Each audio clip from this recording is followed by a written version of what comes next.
technical difficulties, but it's okay.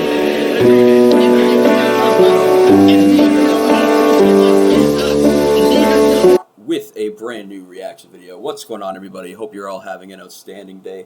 And today we will be reacting to I Kinda Like It When a Lot of People Die by George Carlin, the complete 28.5-minute performance.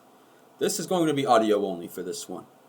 But stick around, because you have no idea what we're about to hear, nor do I. And a 28-minute performance by George Carlin, you know is going to be filled with brilliant gems.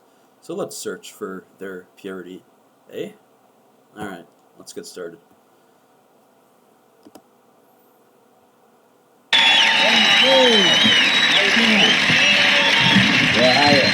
Hey, thank you very much. I appreciate that. When did this country turn into a nation of rats and squealers? Have you noticed this? Last 10, 15 years, rats and squealers and snitches, people spying on each other, turning each other in, calling the tipster hotline. If you see a crime, call the tipster hotline. Let me tell you something, it's not the tipster hotline, it's the rats and squealers hotline. But if they called it that, you know how many people would use it? Yeah, lots of them. Because people have no principles anymore. We're living in a nation of stool pigeons. How am I driving? Call 1-800 and squeal on the truck driver. Sounds like a small thing, but it's not. It's an open invitation to be a rat. And that's what people are turning into. They cooperate with prosecutors, for Christ's sakes. Prosecutors, the worst kind of dishonest swine ever to crawl out of the devil's asshole. Just the worst fucking humans. And people make deals with them. They plea bargain. They betray their friends just to stay out of jail. And that's what happened to those poor guys. I'm in a situation exactly like that right now. I have no experience with the crime process. I got into a fight, and now I'm dealing with a felony charge that I gotta face, all because of one mistake during a bipolar episode and getting into a fight. You know, it's a very tragic thing, but I don't know. What George is saying is striking a chord with me so far, I must say. Everything about the process is extremely unnerving, as you can imagine. In the mafia, they sold each other out. Shit, when I was a kid, we looked up to the mafia. We admired and respected those guys because they had a code of silence. No one talked, ever. Now they squeal on each other, make a book deal, buy a fake mustache, and move to Pocatello, Idaho. You know something? They deserve fucking Pocatello, Idaho. And speaking of places where people blow cows, let me ask you a question. I got a question. You remember those militia assholes? You remember those patriotic nitwits said they didn't recognize the authority of the federal government? They had a flag with a serpent on it said, "Don't tread on me." Well, the flag should have said, "Don't squeal on me," because first chance they got, two of them testified for the government against their friends just to stay out of jail. Never mind the serpent. You know what that flag should have had on it? A rat. A nice big brown diseased sewer rat fucking the serpent in the ass. And both of them wearing camouflage fatigues. We got no heroes anymore in this country. There's no heroes. Timothy Leary turned in people to the FBI. Elvis Presley was a snitch for the DEA. The only hero I've seen recently was Susan McDougal. She told Ken Starr to go get fucked, and she went to jail for 2 years for it. That's what I call being a hero. And by the way, Clinton must have thrown her a pretty good hump to get loyalty like that. Don't you think so? Yeah? Good for her. Good for her. And good for him. I'm glad he got away with everything he got away with. And the worst part of this snitch shit is these people who squeal on their families. You know, parents spying on their kids, searching their rooms for drugs, and the kids are no better. Did you ever read about one of these dumbass kids turns his parents in for having some drugs in the house? Shit, how stupid can you get? You don't turn in the people who are buying the food, asshole. Think it through. Squealing on your family. Fyodor Kaczynski, the Unabomber, one of my personal heroes, by the way. You bet your ass. He was turned in by his own brother. You don't do that. You don't turn in your brother or your parents or your kids, no matter what they're doing, even if they're selling drugs and killing people. Whatever happened to family values? In fact, you should never cooperate with the police ever at any time for any reason. Fuck the police. Fuck the police. Let them solve some crimes on their own. They relied too much on jailhouse snitches, unsolved mysteries, and America's Most Wanted to get other people to solve their crimes. They turned good citizens into vigilantes and bounty hunters, lower than a snake's ball bag. The mafia knew how to handle squealers in the old days. When I was a kid, there was a famous bank robber by the name of Willie Sutton. Everybody loved Willie. He was running from the police, and one day he's riding the subway in New York City, and a private citizen, some civic-minded prick named Arnold Schuster, spotted Willie and turned him into the police. But Albert Anastasia, a mafia boss, read about it in the newspapers, and he had Arnold Schuster killed, which is just what the yellow rat motherfucker deserved. You know? Please look like your picture. Sorry for the ad. I muted it as quick as I could. Now let's unmute. There we go. Police. When I was a kid and we went to the movies, we rooted against the police. Against the police and for the crooks. And I still do. I love the crooks. I don't give a shit if they come to my house and kill my entire family. I'm on their side. I'd rather spend 16 hours stuck in an elevator with a couple of crooks than even say hello to a fucking policeman.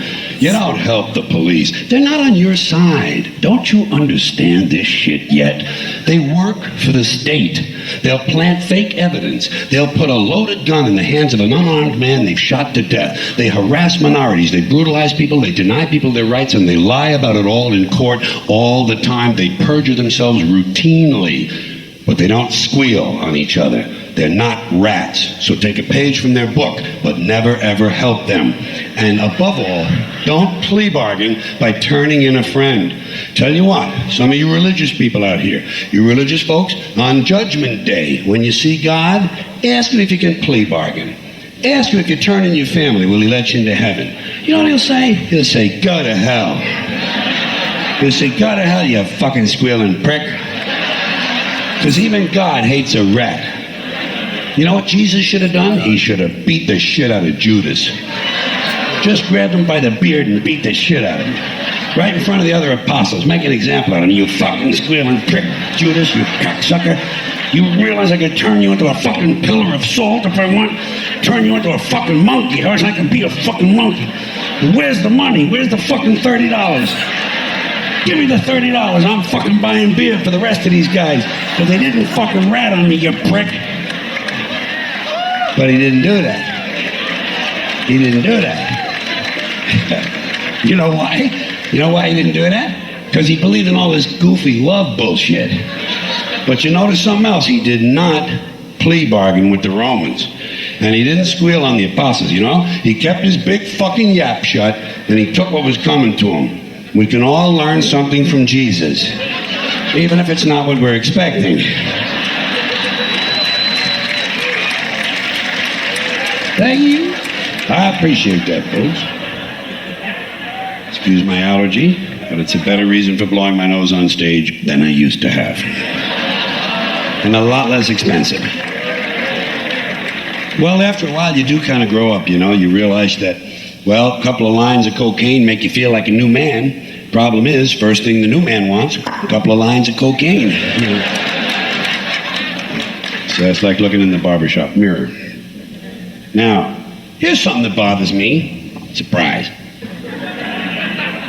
When I'm flying first class and some guy from Coach comes up and takes a shit in our bathroom, Don't you hate that? I say, get back to your filthy Coach toilet with the tampon sticking out of the commode.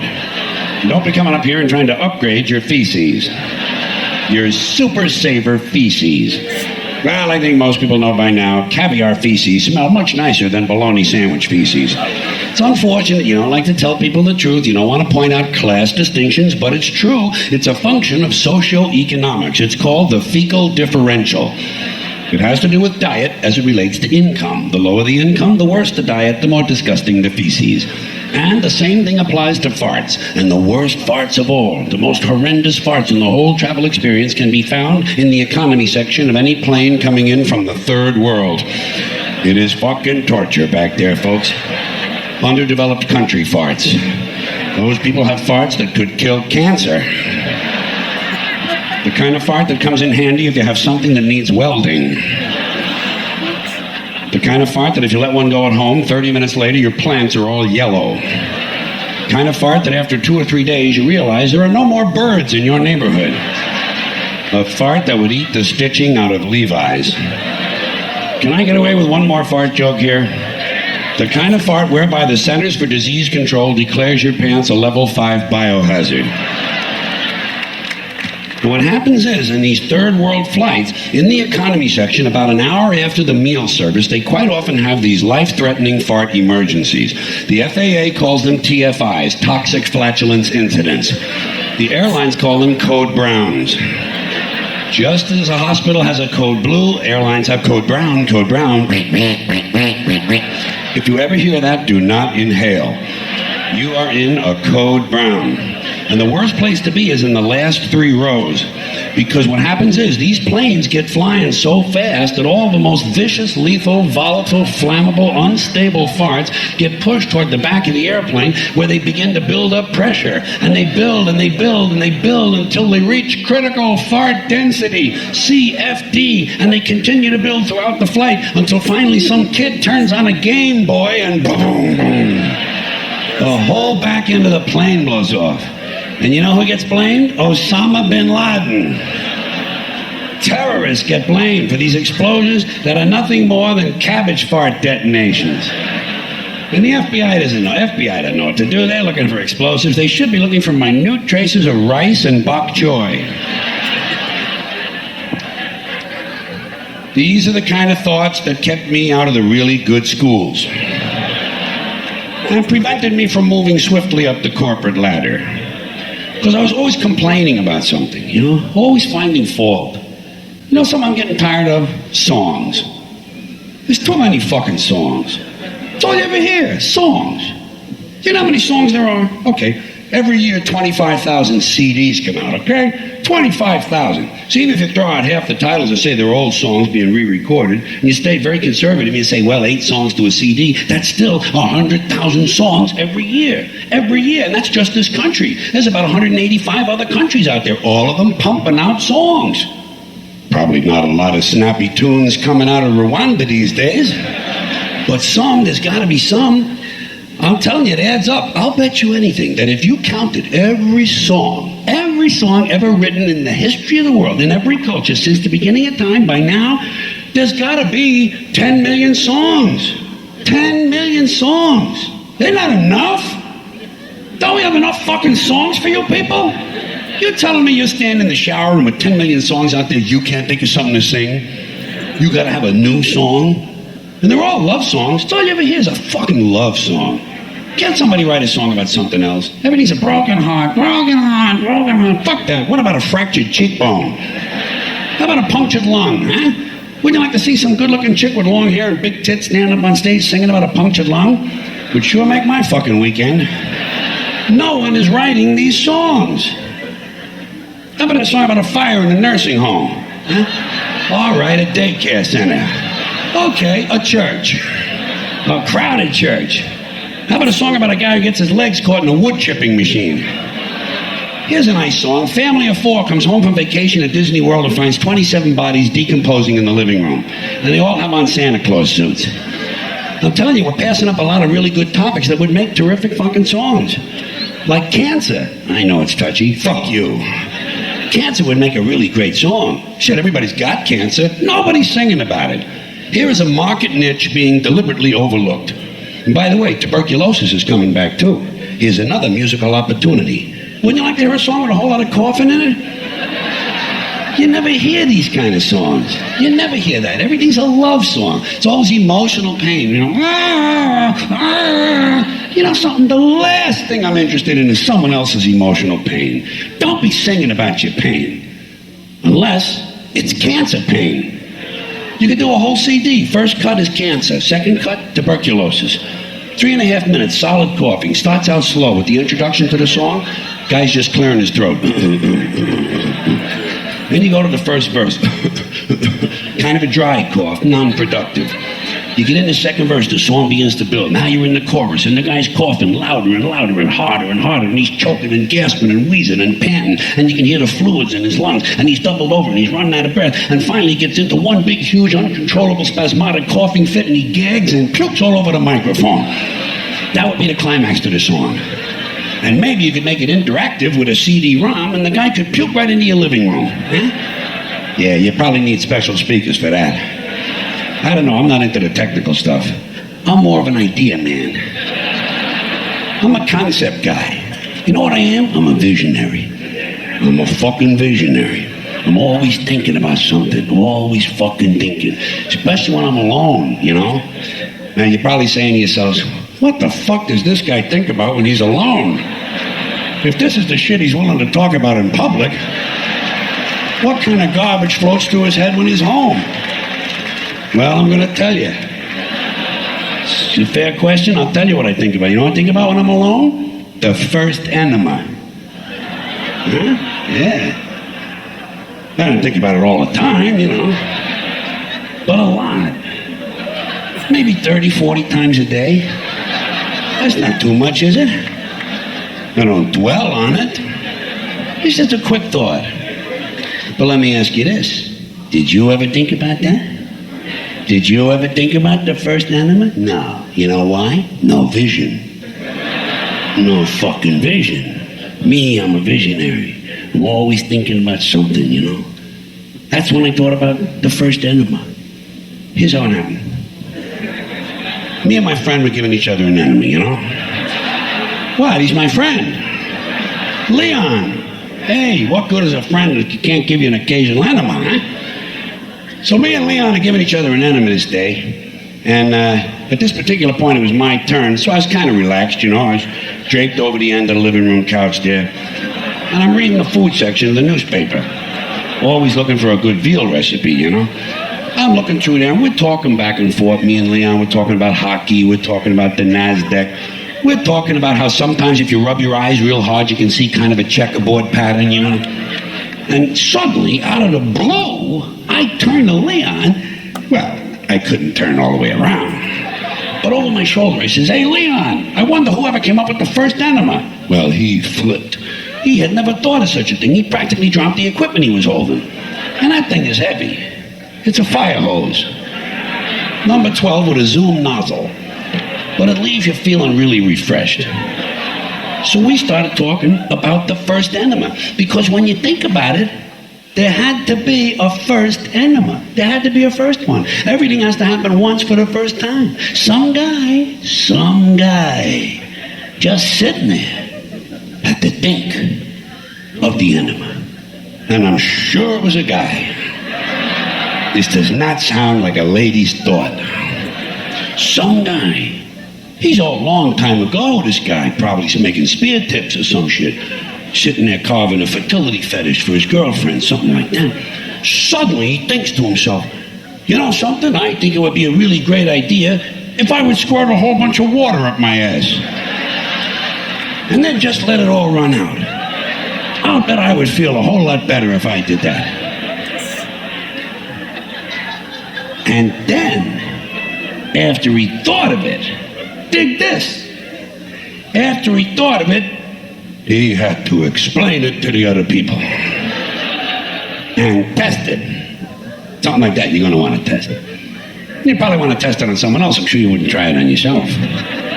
But wouldn't you have to be subtle? Don't you think you need kind of a subtle approach? Hey, Joey, turn around. I got a surprise for you. Oh, turn around. Whoops, I dropped my rock. Would you pick it up for me, please? Oh, thank you. Hold still. Okay, relax. Take a deep breath. Take a deep breath, Joey. Through your mouth, please. No, through your mouth, Joey, please. These are new shoes. Okay, relax. It's a new thing, Joey. It's called the enema. Yeah, I thought of today during lunch. That's right, I had the veal. Tell the truth, Joey. Did you like it a little bit, huh? Yeah, I kind of got a kick out of myself. You want to go again? Nah, I'm only kidding you. I wouldn't blame you if you didn't want to. That was pineapple juice. And sand. Joey, guess what? We're engaged. I'm only kidding you. Look, I gotta go home and wash off my legs. I'll see you at the dance. Okay? Some guy. These scenarios that he draws up in his mind are just incredible. Incredibly intelligent. I had to think of it. How? Why? Why would it even enter your fucking mind? I'll tell you why. I'll tell you, because the guy was thinking big. The guy was a visionary. Probably made a fortune. It's a big business now. Colonic irrigation, they call it. Big in California. Everybody in that state squirting something up somebody's ass. And getting paid for it. You know what I'm waiting for? Enemas online.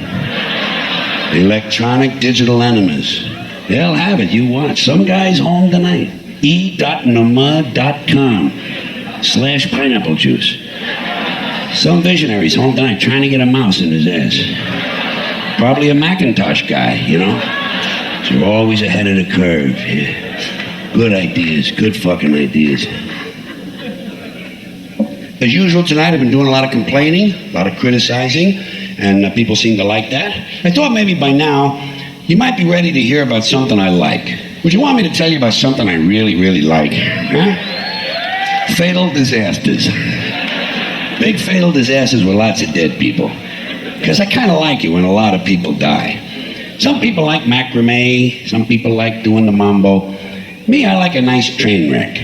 Fire in the paint factory, you know? Ship going down, plane blowing up, 500 guys trapped in a mine with no air, no water, and one little box of Junior Mints. I like that. It's exciting. To me, anything that kills a lot of people is exciting. You know the best thing I can hear on television? We interrupt this program. You know the worst thing I can hear? No one was hurt. Ah, shit, no one was hurt. I get depressed, you know, because I'm always rooting for a really high death toll.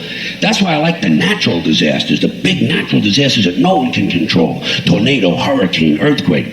Tornadoes are great because there's hardly any warning, you know, so you can get in there and fucking nail some people in their sleep. Another nice thing about a tornado, no one can find their cat. Which I think is fucking interesting. My world would fall apart if I could not find my cat. So, in that situation, I would be absolutely hopeless, without question. Then you got a hurricane. Hurricane is completely different because there's a lot of warning. So unfortunately, you don't get the really nice high fatality numbers. But on the bright side, it lasts a longer time and you do get widespread property damage, which is always a good thing. Another nice thing about a hurricane, sometimes it'll change direction, you know? They come in, they hit one city, hit a fucking city, then they lose strength and you get discouraged. So they go back out over the ocean, pick up strength, they come back, nail another fucking city. So it's kind of like two for the price of one. Weather-wise, it's a good value. Now, earthquakes. You would think with an earthquake, here is a golden opportunity to put up some really big numbers. Fatality-wise, property-wise, it seems like it's a win-win situation all the way around. Trouble with these earthquakes is they never seem to hit downtown in a big city. And they're awfully weak. Have you noticed how weak these earthquakes in America? Out in California, these people, they get an 8.5 and 9.7. You know, it's pussy stuff. You know what they need in California? A nice big fucking 29. Yeah, big powerful fucking 29 there. Big city, downtown, rush hour. 10 years of aftershocks. Aftershocks averaging 18.6. No, 23.5. Give these laid-back assholes something to talk about on the beach while they're waiting for the Red Cross to come and pick them up. I like all that shit. Tidal wave, volcano, monsoon, forest fire, avalanche, a famine. Huh? Come on, you can't beat a fucking famine. First of all, with a famine, you get to see Sally Struthers on television a whole lot more. But the best thing about a famine is it lasts a long time, sometimes more than one generation. So you could wind up with a couple of million dead motherfuckers, you know? To me, you can never have too many dead people. That's why, you know what my favorite disaster would be? And Jesus, I pray for one of these. An asteroid. A big fucking asteroid. And I mean big. Never mind this shit that destroyed the barn. I'm talking about a big hunk of rock the size of Minnesota. A flaming asteroid the size of Minnesota screaming through the atmosphere and smashing right into... Hey, Minnesota, huh? What the fuck? You can never have too many dead people. And I don't care who gets killed. I don't care who it is. As long as it's not me. Or someone close to me. Although to tell you the truth, if it's a nice big disaster, something good, the people close to me are on their own. Fuck them. It's not my responsibility.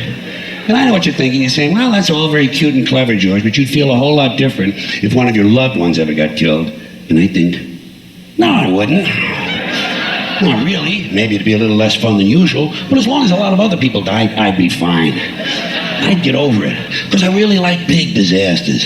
And I'm always hoping things get worse, you know? I'm always hoping no matter what the original problem is, it leads to bigger and bigger complications that get completely out of control.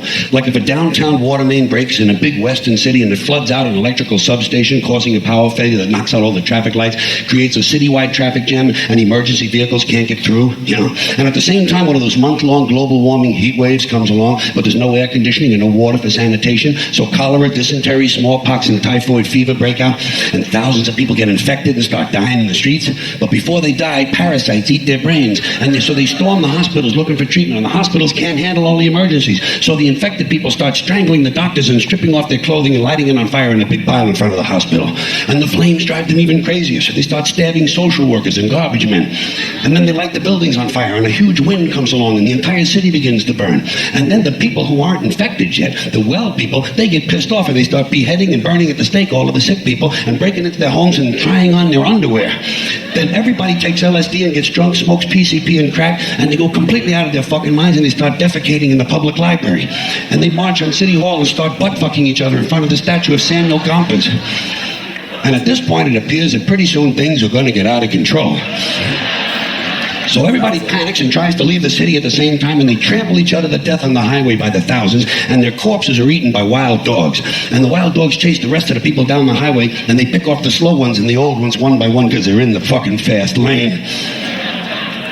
And the people, the lucky ones who manage to get all the way out of town, realize when they get there that big sparks from the city have lit the suburbs on fire, and the suburbs burn out of control. And thousands of identical homes have identical fires with identical smoke, killing all the soccer moms and guys named Todd. And the suburbs light the farmlands on fire, and the farms burn intensely at 400 degrees, creating millions of baked potatoes. And as the farms burn, the farmhouses and the barns begin to explode from all the hidden methamphetamine labs inside them. And the meth chemicals run down the hill into the streams and rivers where the wild animals drink the water and get completely geeked on speed. And as a result, bears and wolves, amped on crank, start roaming around the countryside looking for people to eat, even though they're not really hungry. And the fire spreads to the forest, and the forests burn intensely, and hundreds of trolls and elves and fairies come running out of the woods, screaming, "Bambi is dead, Bambi is dead." And he is. Finally, the fucking fruity little Bambi is dead. And now hundreds of regional fires come together into one huge interstate firestorm, and all 12 of the western United States are burning out of control, except Utah, where the Mormons don't allow fire. And as the firestorm reaches the Midwest, fierce 200-mile-an-hour winds push it across the Great Plains, toasting the wheat, cooking the cattle, and producing a strange hamburger smell. And now the fires leap the Mississippi and race through the South, destroying trailer parks and killing millions of inbred people. And finally, now the fires turn northeast and head for Washington, D.C., where George Bush can't decide if it's an emergency or not. So the fire goes to Philadelphia, but it's a weekend and Philadelphia is closed. So it goes to New York City, and the people in New York tell the fire to go fuck itself. And they do. So instead, the fire completely burns down Connecticut and Long Island, killing all the rich white assholes and destroying their evil, faggoty golf courses. And while all this is going on, Canada burns to the ground, but nobody notices it. And finally, the entire North American continent is on fire, producing a huge thermal updraft and creating an incendiary cyclonic macrosystem, a hemispheric megastorm that breaks down the molecular structure of the atmosphere and changes the laws of nature. Fire and water combine, burning clouds of flaming rain fall upwards. His scenario was fairly thought out, just fairly. Gamma rays and solar winds ignite the ionosphere, creating enormous clouds of ionized plasma. Lightning bolts 10 million miles long start shooting out of the North Pole, and the moon explodes, and outer space begins to vibrate and twist, and suddenly the entire fabric of space-time splits in two. A huge crack in the universe opens, and all the dead people from the past begin falling through. Babe Ruth, Tiny Tim, Groucho Marx, Davy Crockett, Hitler, Alan Ludden, Janis Joplin, your Uncle Dave, my Uncle Dave, everybody's Uncle Dave. The endless... Yep, I see what you're saying, Chase, about the trillion Uncle Daves. I see what you're saying now. Yep, that is part of this. Stream of dead Uncle Daves falling through the crack, and all the Uncle Daves gather around a huge heavenly kitchen table and light up cigarettes and start talking. They talk about how they never got a break, how their parents didn't love them, how they just missed out on a big job, how ungrateful their children were, and how the government screwed them out of money. They say the Jews own everything and the blacks get special treatment, and all of the hatred and bitterness drips out of them, a big pool of liquid hate, and the pool begins to spin. The hate pool spins round and round, faster and faster, and it begins to expand at a rapid rate, bigger and bigger, until the pool of hate is bigger than the original universe, and suddenly it explodes into millions of tiny stars, and each star has a million planets, and each planet has a million Uncle Daves, and all the Uncle Daves have good jobs, perfect eyesight, and brand new underwear. They all have shoes that fit perfectly, good medical plans, they all like their neighbors, and their favorite teams win the World Series every year, and none of them has a hacking cough. And each week, without fail, every one of the Uncle Daves wins the lottery. Every week, forever and ever, until the end of time, Uncle Dave has a winning ticket, and Uncle Dave is finally happy. Now do you see why I like it when a lot of people die? There you go. All righty. I'll see you later. Thank you. All right, that was George Carlin. I kind of like it when a lot of people die. So the last part of Shirley and Uncle Dave's, I thought it was gloriously hilarious when I listened to it for the first time. Because yes, I listened to it once for a video, but then I listened to it many, many, many more times after that in my own time, because of just how incredibly genius it is. And in this, it's a part of a whole. So it's part of a whole actual totality experience of a performance rather than just a small bit or portion. And the entire thing was just brilliant from start to finish. There's so many quotables, so many memorable lines that he says. It's definitely one that I'd recommend to people. I'd put it, it might be my favorite one that I've seen so far. I gotta say, it might be my favorite one. There's some that I've seen that I really, really liked that I haven't seen in a long time. I'll have to check them out again to be sure. But from what I remember, if it's accurate, this is my favorite George Carlin video. Thank you all for watching. This was Tyler Adolfo. Hope you all have a wonderful night.